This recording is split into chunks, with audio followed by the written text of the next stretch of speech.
అహ్మదాబాద్ విమాన ప్రమాదంలో గుజరాత్ మాజీ సీఎం విజయ్ రూపానీ కన్నుమూసిన సంగతి తెలిసిందే. ఎయిర్ ఇండియా ఫ్లైట్ లండన్ వెళ్తూ ఉండగా గురువారం మధ్యాహ్నం టేకాఫ్ అయిన క్షణాల వ్యవధిలోనే కుప్పకూలి పేలిపోయింది.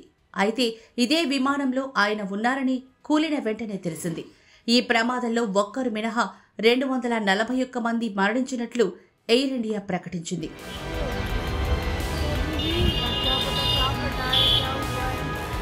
అయితే ప్రమాదం జరిగిన తేదీతో విజయ్ రూపానీకి మిస్టీరియస్ కనెక్షన్ ఉంది.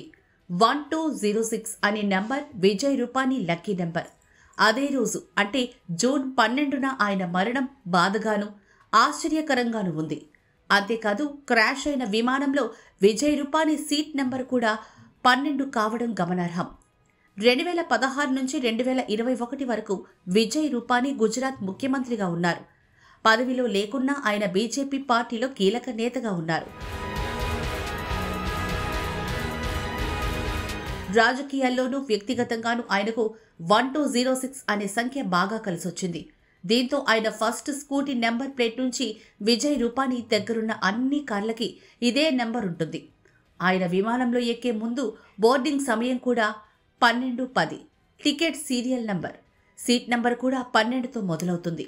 ఇప్పుడు చనిపోయిన రోజు కూడా 12వ తేదీ 6 నెల కావడం గమనార్హం. ఆయన ఏ పని ప్రారంభించినా 12వ తేదీనే ప్రారంభిస్తారని సన్నిహితులు చెప్తున్నారు. అందుకే ఆయన లండన్ వెళ్లడానికి ఆ తేదీని ఎంచుకున్నారట. విజయ్ రూపానీకి భార్య అంజలి, 2 కుమారులు, 1 కూతురు కాగా చిన్న కుమారుడు పుజిత్ ప్రమాదంలో మరణించారు. లండన్లో ఉన్న భార్య అంజలి, కూతురు రాధిక వద్దకు వెళ్లేందుకు బయలుదేరిన విజయ్ రూపానీ విమాన ప్రమాదంలో మరణించారు.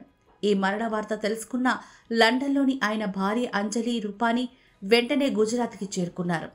ఆయన మృతదేహాన్ని గుర్తించే పనిలో పోలీసులు నిమగ్నమయ్యారు.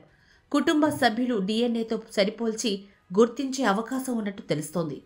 తర్వాత జరిగే కార్యక్రమాల గురించి పార్టీ వారితో చర్చించి నిర్ణయం తీసుకుంటామని కుటుంబ సభ్యులు చెబుతున్నారు.